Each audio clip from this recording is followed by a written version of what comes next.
Hello again. Right now we're going to talk about two concepts that are often confused, but we have to be, again, very, very precise in our definition of words, and that precision is going to help us later on in understanding some of the physical principles that underlie many biological functions. The confusion rests over the distinction between mass and weight. We often think that they are basically the same thing. We speak about ourselves weighing 100 kilograms, for example, but that's actually not entirely true and doesn't really represent the true physical nature of what weight is and its distinction from mass. Mass, as you'll recall, is a fundamental property of matter. An apple has a certain mass, for example, no matter where in the universe it is, and there's nothing that's going to change that. And weight, on the other hand, is a consequence of an interaction of a mass with a particular force acting on the apple. Now, let's then take a look at some of the evidence that shows that mass is actually different from weight. If we take our understanding of Newton's second law, keep in mind that we spoke about force being essentially a mass times an acceleration.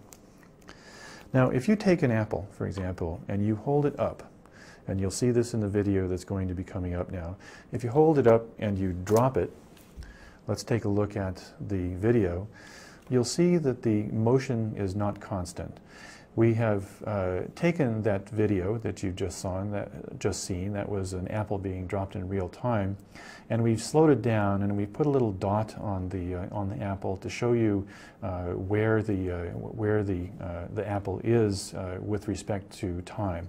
And if you look closely at the video, you'll see that the motion is not constant.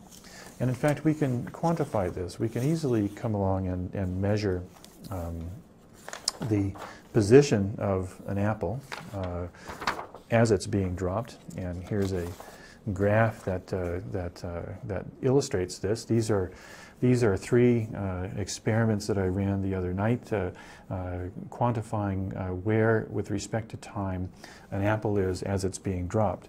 And position from start, position 0 is where the apple was at the beginning, and then these numbers go down because the apple is falling downward, so they're negative, down to about a meter below where it started.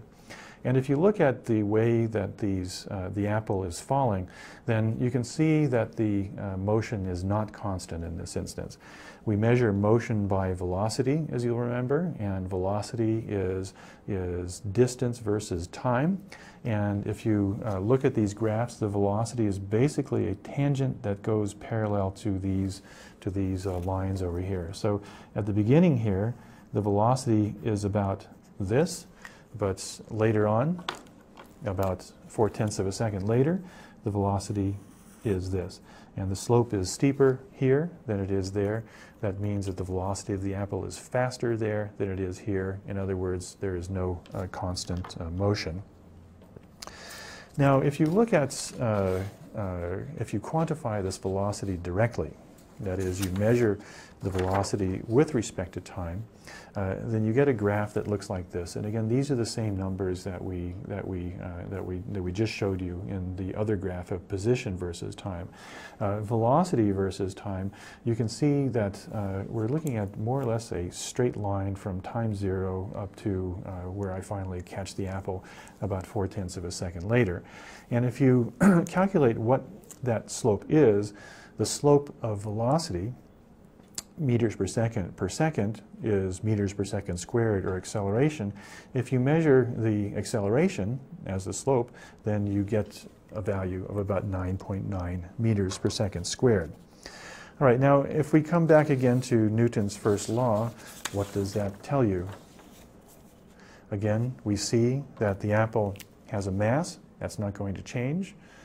The mass has a constant acceleration with respect to time. and this means that there has to be some kind of force acting on the apple as it's being dropped. And of course, that force is gravity, and you can quantify that. And again, the units of force are, remind yourselves, newtons.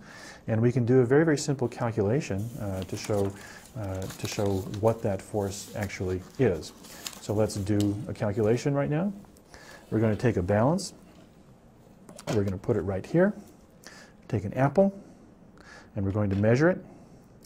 And the mass of the apple is about 210 grams or so. This is obviously not a very accurate balance, so we're just going to work to an approximation here. So the mass of the apple is 210 grams.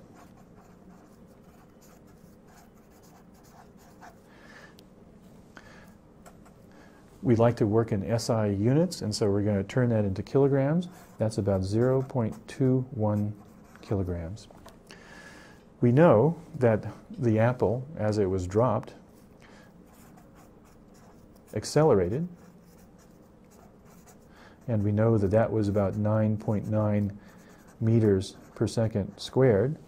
And now we can calculate the force as mass times acceleration.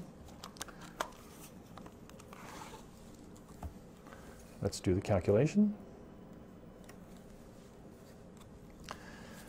We got 9.9, oops, I beg your pardon. Let's do the calculation. 9.9 meters per second times 0.21 kilograms. And that works out to about 2.079 newtons.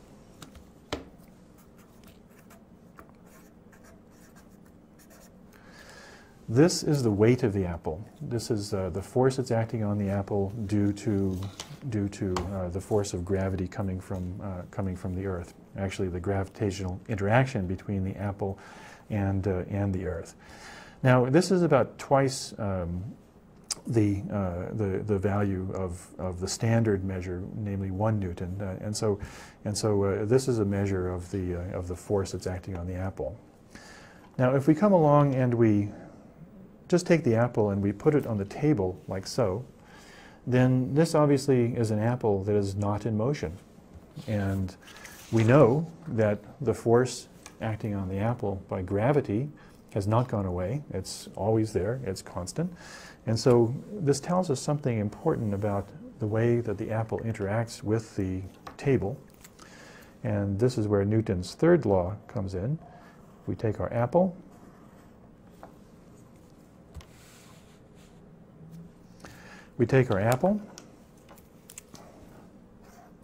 which has a little stem on it, and we know from our experiment that the apple has a certain force acting upon it. This is the force due to gravity.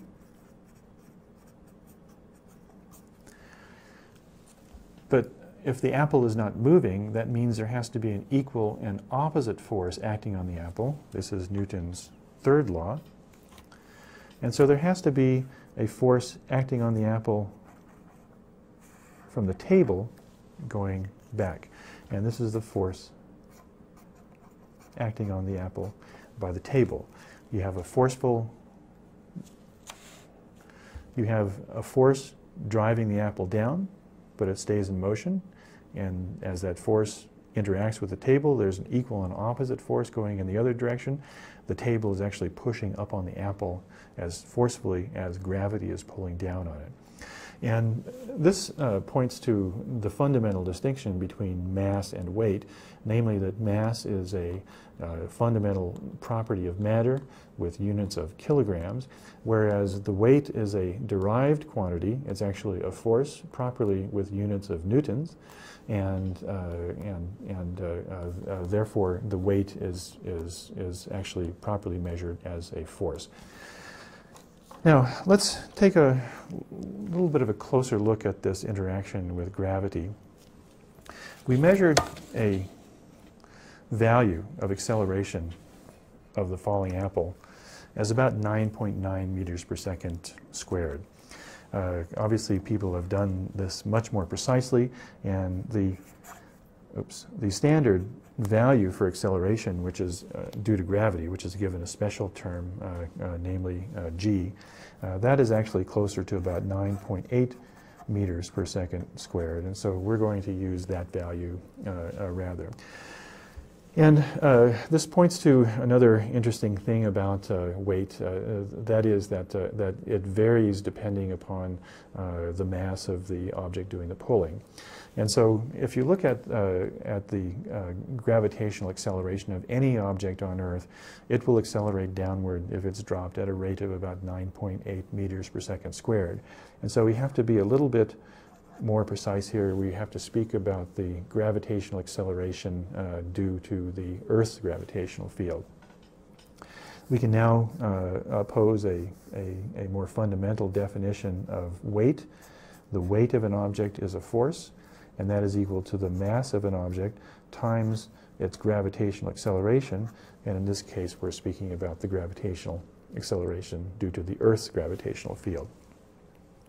And if you have an object sitting immobile in that gravitational field, that means that the Earth is drawing down on it at a certain force, and whatever floor or table or whatever it's interacting with is pushing upwards at the same force. Gravity is not the same everywhere, though. The gravitational acceleration depends upon the mass of the object. And so if you look at the gravitational acceleration on the moon is a smaller object, and direct measurements of the gravitational acceleration have been done by the various moon missions that have gone up to the moon. The gravitational acceleration on the moon is about 1/6 that of the gravitational acceleration on Earth. That is, it's about 1.6 meters per second squared. And so if you compare apples on the moon versus the Earth, an apple on the Earth has a mass of about 210 grams, and an apple of the same size on the moon is also going to have a mass of about 210 grams. But if you measure their weights, that's an entirely different thing. The gravitational acceleration on the moon is about 1/6 of that on the Earth. I think we'll put those over there.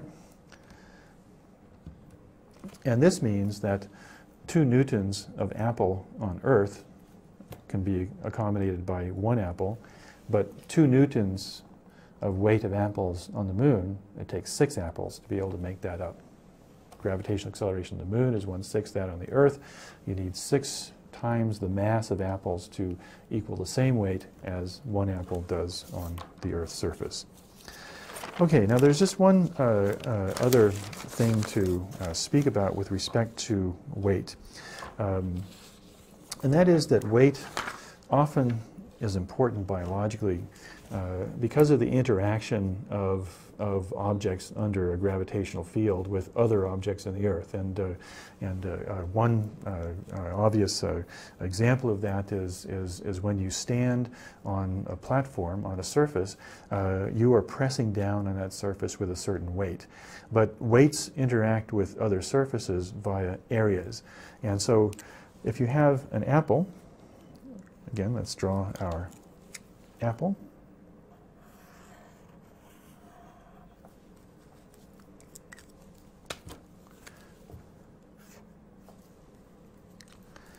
And that is pressing down on an object with a certain weight, which is quantified by force. That apple is going to be interacting with the surface via the apple's own surfaces. And if you look on the bottom of an apple, you can see that there are various rounded points through here. There are typically 5 of them in an apple. The same thing applies to humans. If, for example, you look at the footprint of a human being, the footprint of a human being looks something like this, obviously with toes out here. And there are 2 of them typically.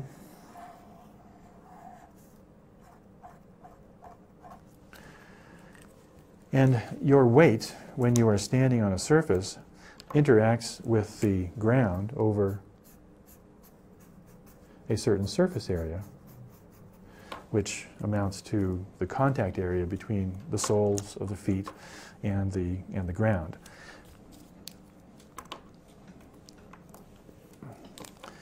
So again, let's look at the apple. The apple sits on the surface with different points. These are quite small. And when we stand on the ground, we interact with the surface through the contact area between the soles of our feet and the surface. Now let's do some calculations. It's kind of fun to do this. If you measure the actual surface area of a footprint, and I'm using my own feet for this, the surface area of 1 foot is about 0.011 meters squared. And obviously we have 2 of them, and so both of them are going to have surface areas of about 0.11 meters squared. And together they of course make up a total surface area, total contact area of 0.22 meters squared. Now my weight, which happens to, well, let me back up and correct myself. My mass is about 100 kilograms, and we can calculate what the weight is from that. My mass is 100 kilograms times 9.8 meters per second squared, and that gives me a weight of about 980 newtons. Okay? Now let's calculate what the force acting over this surface area is. And I'd like you to hearken back to another one of our presentations, namely the one that deals with pressure. What is the definition of pressure? It is a force acting over an area. And so my mass acts through the surface area of my soles with a force of 980 newtons. And that force acts over 0.022 meters squared. And so we can calculate a pressure, a force over a unit area, that the soles of my feet exert against the ground. And that is going to equal 980 newtons, my weight, over 0.022 meters squared. And that will give us in the end a calculation that has units of newtons per meter squared, or pressure. All right, so let's do the calculation. Let's figure out what that is. Okay, so let's do our calculation. Turn on the old computer. And that's 980 newtons divided by 0.022 meters squared. And that gives a pressure of my feet acting through the soles of my feet as 44,500 pascals, or newtons per meter squared. Now that sounds like a very big number, and it is, but just for a point of comparison, atmospheric pressure is typically about 101,000 pascals. So the pressure that the soles of my feet exert on the ground are a little less than half of the atmospheric pressure on the surface of the Earth. Let's now compare the apple. That's an interesting one. The apple, as we said, weighs about 2 newtons. All right, and let's look at the apple again. The apple interacts with the surface through 5 small points, and let's draw those out. 1, 2, 3, 4, 5. That's the contact area between an apple and the surface. And because the apple is hard, these are very small. Each of them is on the order of about 1 millimeter squared. And if there are 5 of them, that means that the weight of the apple is pressing against the surface over a surface area of about 5 millimeters squared. 1 millimeter squared times 5. Okay, now let's calculate what the pressure exerted by the apple on the surface is. Let's zoom in, follow the calculations. An apple, the pressure is the weight of the apple, 2 newtons, divided by the surface area, which is 5 millimeters squared. And there are about 1 million square millimeters in a square meter, and we can do the calculation quite nicely. Let's come along here and do this again. Okay, 2 divided by 5 times 10 to the minus 6 square meters. You divide that, and we end up with a total pressure of about 400,000 pascals, or newtons per meter squared. Now compare this with the calculation for the pressure exerted by my own feet. We're dealing here with pressures on the order of about 44,000 pascals operating through the soles of my feet. On the other hand, the apple, even though it has a much smaller weight, interacts with the surface through a much smaller surface area, very, very small. And the pressure exerted by the apple on the surface is actually about 10 times greater than the pressure exerted by my own feet on the surface. And this is one reason why apples are hard and feet are soft. Apples have to resist much stronger pressures than do the soles of one's feet. Okay, that's all for now, and we'll see you next time.